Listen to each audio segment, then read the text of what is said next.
Well, good morning, friends. Welcome. It's 6:33 Central Time in the morning.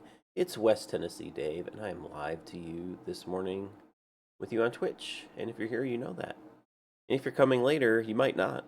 So, just reminding you of the time frames that we start each and every day. Good to see you all. And if you come to us later on a VOD on Twitch or YouTube, hello and welcome to you as well. Great to see you all this morning. Glad you can be here. Okay, what are we going to read today? We are going to read Judges 13 through 16, and this is the story of Samson. So we're going to get into that in just a minute. So as a just quick reminder, the book of Judges that we're reading through in the Bible stories is the back and forth of having a leader, and this leader then kind of rules over them a little bit. They're not a king, but they're just kind of somebody who rises up to the occasion to help them from their oppression that God is calling. And their stories are kind of awkward and funny. And today's story will be no different. So it's cool to see the ways in which God's going to rescue, and they're very non-intuitive at times. And we see some heartbreaking stories like we did last week, or last time on Sunday. And we see some great moments as well. So we'll see what today's story looks like as we get forward. Hello there, Asibla. Good to see you. Good morning. Welcome. All right, so without further ado, let's get rolling.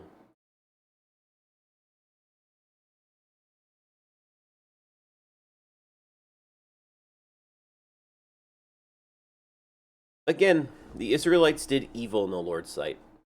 So the Lord handed them over to the Philistines, who oppressed them for 40 years. In those days, a man named Manoah from the tribe of Dan lived in the town of Zorah. His wife was unable to become pregnant, and they had no children. The angel of the Lord appeared to Manoah's wife and said, "Even though you have been unable to have children, you will soon become pregnant and give birth to a son. So be careful. You must not drink wine or any other alcoholic drink, nor eat any forbidden food. You will become pregnant and give birth to a son, and his hair must never be cut, for he will be dedicated to God as a Nazirite from birth. He will begin to rescue Israel from the Philistines." The woman ran and told her husband, "A man of God appeared to me. He looked like one of God's angels, terrifying to see. I didn't ask where he was from, and he didn't tell me his name. But he told me, 'You will become pregnant and give birth to a son. You must not drink wine or any other alcoholic drink, nor eat any forbidden food. For your son will be dedicated to God as a Nazarite from the moment of his birth until the day of his death.'" Good morning there, Soda Champ. Then Manoah prayed to the Lord, saying, "Lord, please let the man of God come back to us again and give us more instructions about this son who is to be born." God answered Manoah's prayer, and the angel of God appeared once again to his wife as she was sitting in the field. But her husband Manoah was not with her. So she quickly ran and told her husband, "The man who appeared to me the other day is here again." Manoah ran back with his wife and asked, "Are you the man who spoke to my wife the other day?" "Yes," he replied, "I am." So Manoah asked him, "When your words come true, what kind of rules should govern the boy's life and work?" The angel of the Lord replied, "Be sure your wife follows the instructions I gave her. She must not eat grapes or raisins, drink wine or any other alcoholic drink, or eat any forbidden food." Then Manoah said to the angel of the Lord, "Please stay here until we can prepare a young goat for you to eat." "I will stay," the angel of the Lord replied, "but I will not eat anything. However, you may prepare a burnt offering as a sacrifice to the Lord." Manoah didn't realize it was the angel of the Lord. Then Manoah asked the angel of the Lord, "What is your name? For when all this comes true, we want to honor you." "Why do you ask my name?" the angel of the Lord replied. "It is too wonderful for you to understand." Then Manoah took a young goat and a grain offering and offered it on a rock as a sacrifice to the Lord. And as Manoah and his wife watched, the Lord did an amazing thing. As the flames from the altar shot up toward the sky, the angel of the Lord ascended in the fire. When Manoah and his wife saw this, they fell with their faces to the ground. The angel did not appear again to Manoah and his wife. Manoah finally realized it was the angel of the Lord, and he said to his wife, "We will certainly die, for we have seen God." But his wife said, "If the Lord were going to kill us, he wouldn't have accepted our burnt offering and grain offering. He wouldn't have appeared to us and told us this wonderful thing and done these miracles." When her son was born, she named him Samson, and the Lord blessed him, and he grew up. And the Spirit of the Lord began to stir him while he lived in Mahandan, which is located between the towns of Zorah and Eshtaol. One day, when Samson was in Timnah, one of the Philistine women caught his eye. When he returned home, he told his father and mother, "A young Philistine woman in Timnah caught my eye. I want to marry her. Get her for me." His father and mother objected. "Isn't there even one woman in our tribe or among all the Israelites you can marry?" they asked. "Why must you go to the pagan Philistines to find a wife?" But Samson told his father, "Get her for me. She looks good to me." His father and mother didn't realize that the Lord was at work in this, creating an opportunity to work against the Philistines, who ruled over Israel at the time. As Samson and his parents were going down to Timnah, a young lion suddenly attacked Samson near the vineyards of Timnah. At that moment, the Spirit of the Lord came powerfully upon him, and he ripped the lion's jaw apart with his bare hands. He did it as easily as if it were a young goat. But he didn't tell his father or mother about it. When Samson arrived in Timnah, he talked with the woman and was very pleased with her. Later, when he returned to Timnah for the wedding, he turned off the path to look at the carcass of the lion, and he found that a swarm of bees had made some honey in the carcass. He scooped some of the honey into his hands and ate it along the way. He also gave some to his father and mother, and they ate it. But he didn't tell them he had taken the honey from the carcass of the lion.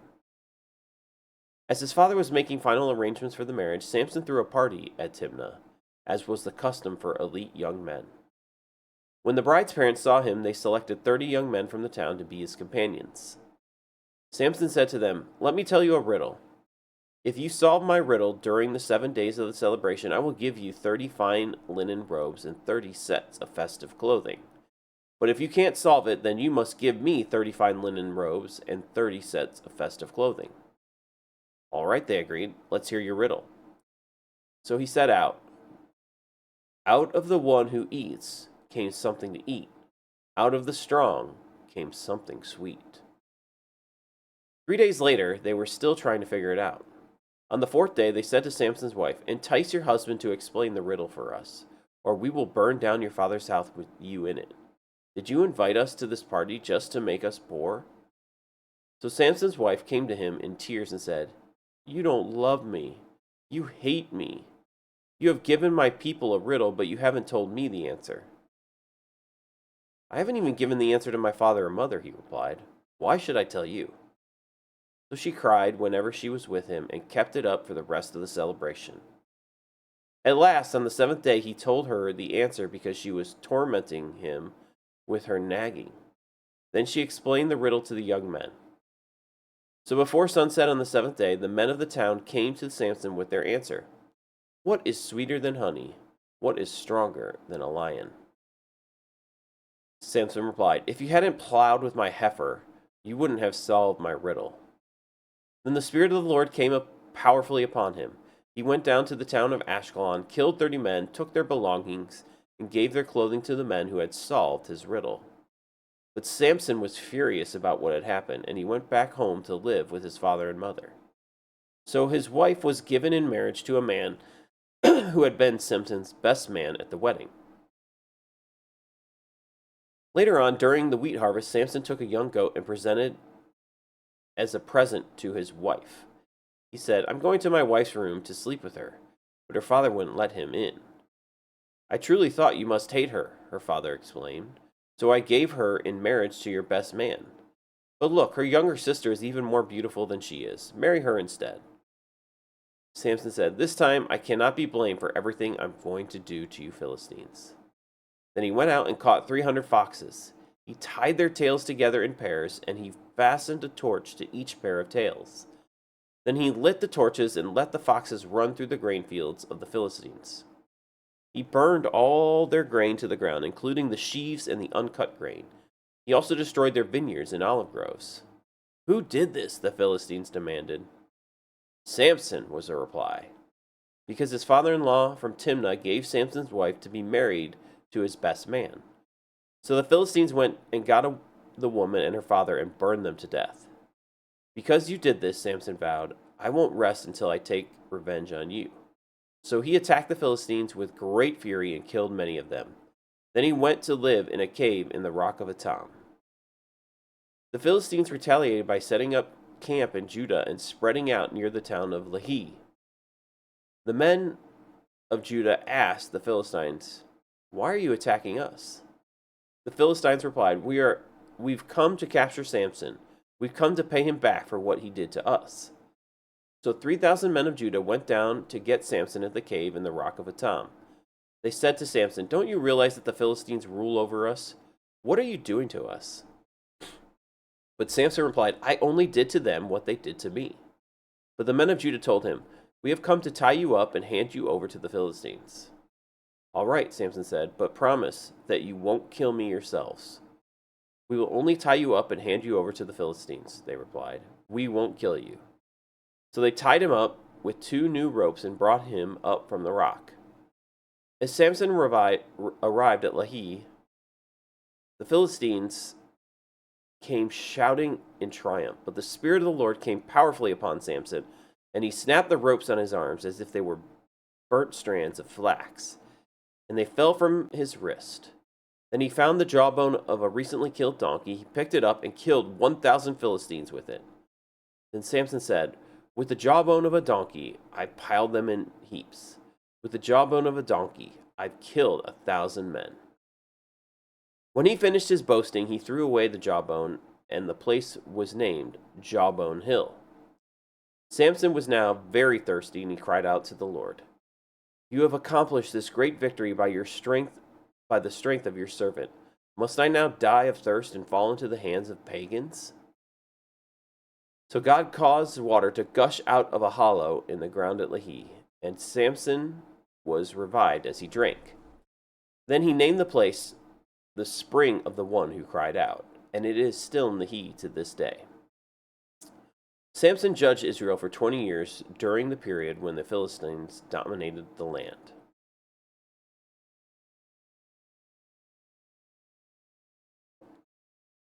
One day, Samson went to the Philistine town of Gaza and spent the night with a prostitute. Word soon spread that Samson was there, so the men of Gaza gathered together and waited all night at the town gates. They kept quiet during the night, saying to themselves, "When the light of morning comes, we will kill him." But Samson stayed in bed only until midnight. Then he got up, took hold of the doors of the town gate, including the 2 posts, and lifted them up, bar and all. He put them on his shoulders and carried them all the way to the top of the hill across from Hebron. Sometime later, Samson fell in love with a woman named Delilah, who lived in the valley of Sorek. The rulers of the Philistines went to her and said, "Entice Samson to tell you what makes him so strong, and how he can overpower and how he can be overpowered and tied up securely. Then each of us will give you 1,100 pieces of silver."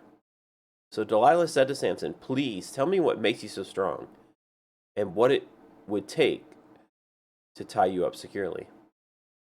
Samson replied, "If I were tied up with 7 new bowstrings that have not been dried, I would become as weak as anyone else." So the Philistine rulers brought Delilah 7 new bowstrings, and she tied Samson up with them. She had hidden some men in one of the inner rooms of her house, and she cried out, "Samson, the Philistines have come to capture you."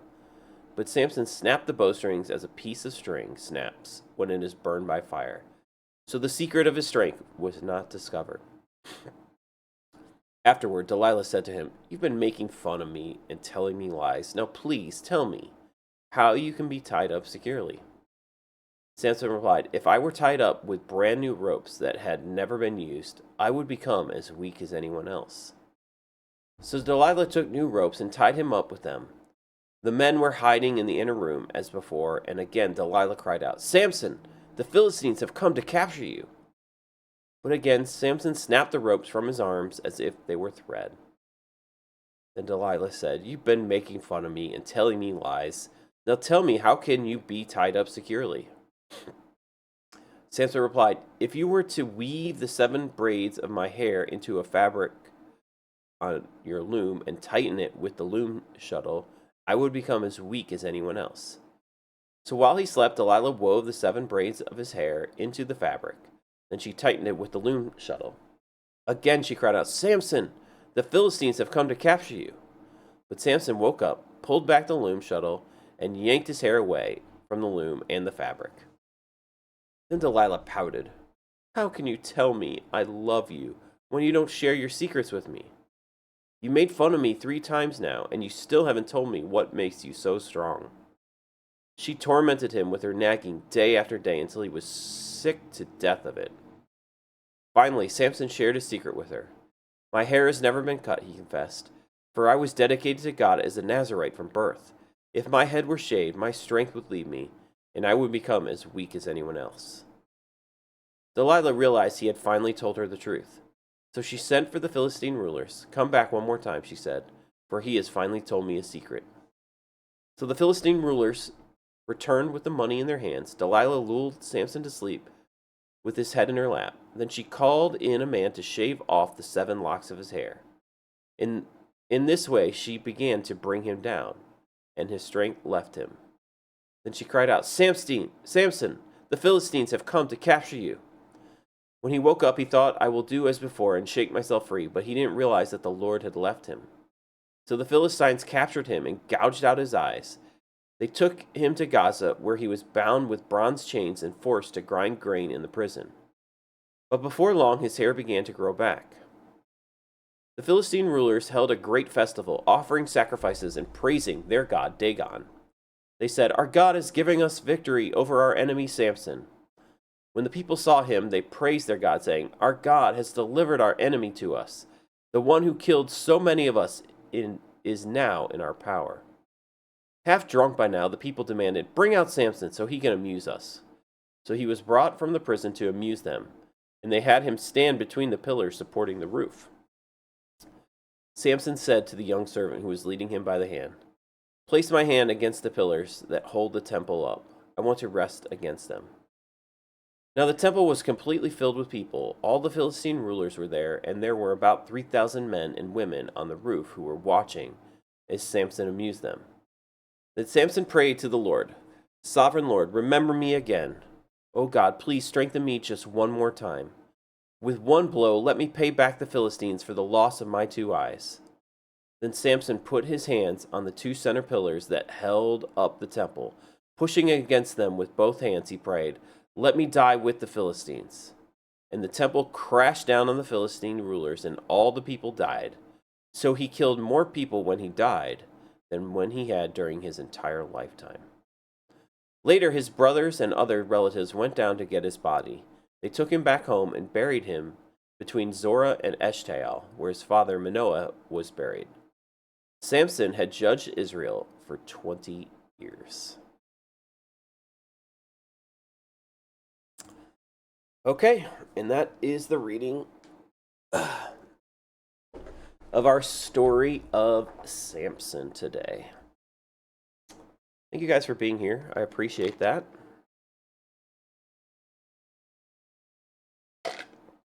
Uh-oh, my thing's getting a little bit funky. Let me change it up a little. How is everyone today? Good to see you all.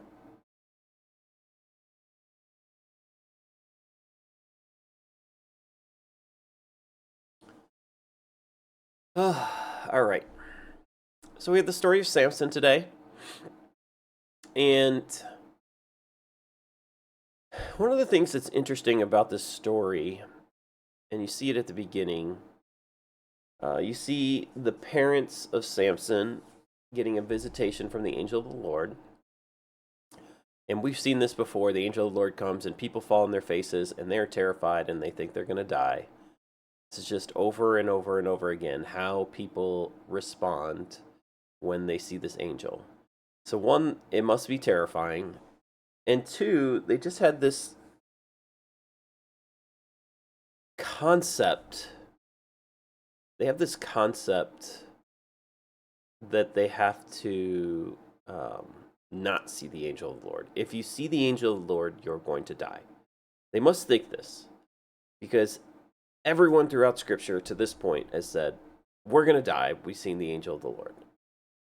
But the angel of the Lord just keeps giving like some weird messages, some stories, some instructions to people. And I don't know why they think like we're going to die, but this is like the constant theme. Anyways, the wife kind of just gets it like why are we going to die? Like he's given us good news. We're going to have a kid. Like we haven't had one yet. We've been wanting one. We're going to have one. He's going to be a Nazarite. So we just got to do a few special things and let's go for it. So they do. Samson's born. And then he grows up and he's a strong boy, super strong boy. The Spirit of the Lord is upon him. He's dedicated as a Nazarite. And way back earlier in the readings, we learned what a Nazarite vow was. Basically, you don't cut your hair, you don't drink wine or alcoholic drink, and you dedicate yourself to God. And the parents did this for Samson because that was part of their instructions. As Samson grows up, and now he seems to be enticed by women. And I mean, as a man, I get it. Women are enticing. They're beautiful. And there's a desire to be loved and enchanted with a beautiful woman. It's just so natural in our lives today. You see all these movies in our day and age where there's a love story going on, even amidst war stories. You have a love story going on. And why? Well, it just is there's just this natural part of our story that we want to be loved. And often the love that we see as men is we're first loved by our mother, who's a woman in general. And then we want to, like, eventually we get older and we have to separate from that love and we choose a different woman. And this is just the natural way of things for as long as time is right. And it's like the care and love that our mother gave us, this nurturing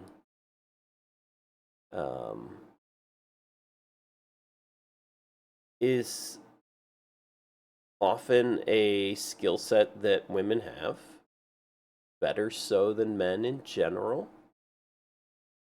And oftentimes, one of the reasons you find your spouse or your partner or whatever else is because they have a skill set that's different than yours. And you enjoy that skill set because it kind of complements you, right? You don't actually have it. You like that thing that they offer the relationship. And so you look for that. And you can look for that in healthy ways, and you can definitely look for it in unhealthy ways too. And Samson is just infatuated with the beauty of women, and he sees one that he desires, and he says to his father, "Please get me this one." And now, this is super scandalous back in those days because, as Israelites, they were not to marry outside of the Israelite community. And Philistines were the rulers over them. They were not part of Israelites. And he's like, I want this Philistine woman, which is like totally against the rules. And so, somebody who is dedicated to the Lord and following these customs and never cuts his hair, you would think would want to follow the continuation. And so, this is really hard for the parents to understand. Like, please just pick somebody from one of the Israelite tribes. There's got to be beautiful women that you can pick. Uh, Not that picking was really a norm, right? So you see Samson go to his parents and say, "Get me this woman," right? Parents arranged marriages back in those days, and so they wouldn't ever even consider arranging a marriage with somebody outside of the Israelite community unless there was literally no people left. But this was what the Lord wanted to do. He wanted to use this desire in him to bring about the destruction of the Philistines. This is how he's going about doing it. And we see this back and forth nagging and relentlessness. We see it with Samson to his parents. And then we're going to start seeing it with the women in Samson's life. And so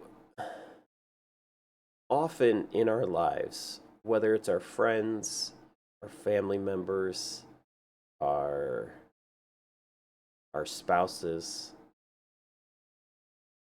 Samson uh, Samson does some of these weird things. He makes these riddles, makes these basically these bets. He's a betting man. He's like, "Hey, we're gonna put 30 pieces of linen clothing and on the line here. Nice fine clothes." And having 30 sets of clothing really is not necessary for Samson. So, I mean, if he wins it, he's probably going to sell it. So he's trying to like maybe make some money on the side here. And he's super strong. So if he has to pay up the bet, he knows he can do it. So he comes up with this riddle and they can't figure it out. And the other people, you see this so often. People do all kinds of weird things when a bet is on the line.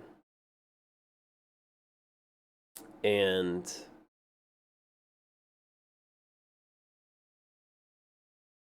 oftentimes it's unsavory what people do. And they're trying to fix this one. They're trying to get inside information to know how to solve this riddle. They're trying to use Chat GPT. They're trying to use any source they can to get the information out of Samson's future wife. But we also see this bullying going on behind the scenes. Like, we are going to burn you and your parents down. And so, last story, the story of Jephthah, we learned about not making vows. Like, don't take silly vows because then you might have to come through and pay. And in the same way here, we're seeing it on the reverse side. These people that are not Israelites have made these vows. And now they're trying to basically get out of it any way they can. They're willing to commit murder in order not to have to pay up because they can't figure out the riddle. So you see the evil in people as like the evil that we do to try to get out of paying up or just humbling ourselves and saying, "Hey, I don't know." right? We try everything in our power to save face. And eventually, his future wife just keeps nagging him, keeps nagging him, keeps nagging him. And there is a desire, and I think all of us, to have peace in our lives. And so if somebody is nagging you to the point of, like, I need to know, I need to know, I need to know your secrets. Eventually, Samson just wasn't, he might have been strong enough in physical thing, but strong enough to deal with nagging. Nagging is very, very hard to deal with. It's so hard to deal with. So, if you're the nagger, or the other person is the nagger in your relationship, I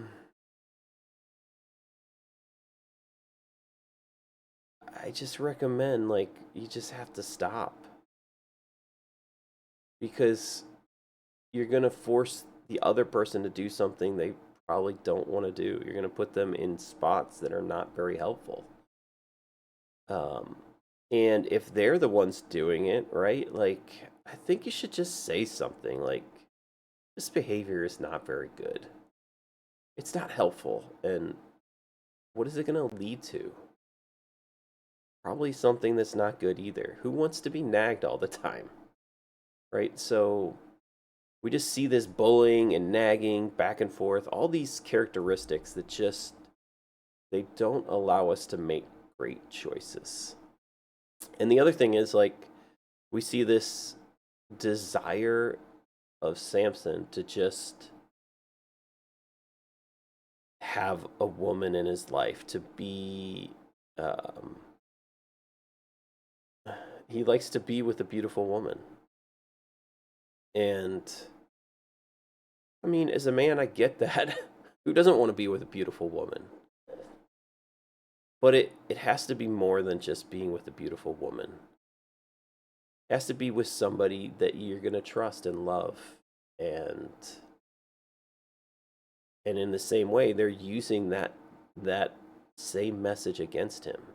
You don't trust and love me. Back to the nagging. You won't tell me. Right? If we're going to keep secrets from our spouse, like, it's going to drive a wedge between us. So you can't have secrets between you and your spouse. Wedges just don't work. Like, it's going to cause resentment. It's going to cause all kinds of bad things. And wedges make you hungry, apparently. So, okay. I'm sorry you're so hungry. Hopefully you get something to eat soon.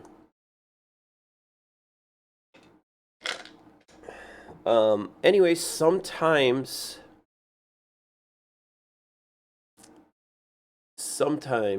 we do have secrets. And we shouldn't loiter it over somebody. Right? I mean, there's so many different things. One, we shouldn't loiter it over our spouse. If we're going to be with somebody and we're going to be in a relationship with somebody, we should be authentic, because they're not going to like that. But on the other side, the one who gets, you shouldn't be nagging or trying to get information out of somebody so that you can then go gossip it to somebody else to look for their downfall. We got a chicken nugget emote for you, Sean Solo. Thank you, Asibla. Anyways, because, I mean, if you're in a relationship, it should be about encouraging one another, helping one another, challenging one another, loving one another, not to set somebody up for failure. And one of the reasons that we see this concept, back to Israelites married Israelites is they didn't trust other people, right? There is a very tribe mentality to life back in those days. And to some extent, I would bet it still exists somewhat today in a lot of cultures. And so they didn't marry outside of their people groups, okay? Because one, God warned them not to, because it would turn them to worship other gods. And at the end of the day, God wants to be first in our lives. And God understands that. And so people that worship other gods, and then you try to get two people that worship different gods to live in the same house, that's going to be very difficult. How are you going to navigate with grace the fact that you worship one God and they worship a different God? That's not really going to work, because you're supposed to be sold out to God. And so if you're both not sold out to the same God, how is it going to work when you have to choose what each God says, and if they're choosing different things for you to follow and precepts to follow? How are you going to work that out? Like, it's not going to work. And that's why they just didn't do it. It was commanded not to. Um, so, in the same way, you want to have similar viewpoints with somebody that you marry. Uh, in this country, right, we have two main political parties, the Republicans and Democrats, right? And we have independents and all that, but two main political parties. If somebody who's a Republican gets married to someone that's a Democrat, can it work? Yes. But you're going to have very different viewpoints a lot. You're going to argue a lot. Is that what you want from your relationship? Is that what you want? Right? Generally, we want somebody who has a lot of similar agreements with us so that we're not arguing all the time. And we just then trust each other a little bit more. Does that mean you can't change? I mean, you can switch, you can change, like, things happen, but most people don't change too much. It's just the way it is. Most people don't change that much. We become set in our ways. And money lures people in. So his last lady he's with, Delilah here, she's just enticed by Philistines. Again, they just want to capture him. They want to capture Samson. They're tired of the destruction he's doing to their place. She'd offered a lot of money. And she's like, money can get me more than what I'm getting from him as a man. And I'm gonna figure out what his strength is and get him tied up and given over. Okay, so we've had all this discussion here. How do we take this to ourselves, right? Try to be in relationship with people where you're not just arguing all the time. Try to be in relationships where you're not nagging somebody for their secrets, and try to be a secret keeper and not use that to self-advantage. Okay? Those are some tough things to think about, but they're important, and that's the lessons we're learning from this story here. Because all of the other stuff just turned into destruction. Nagging, telling secrets, not living in agreement, they just all lead to destruction. We see people get destroyed to clear the bed.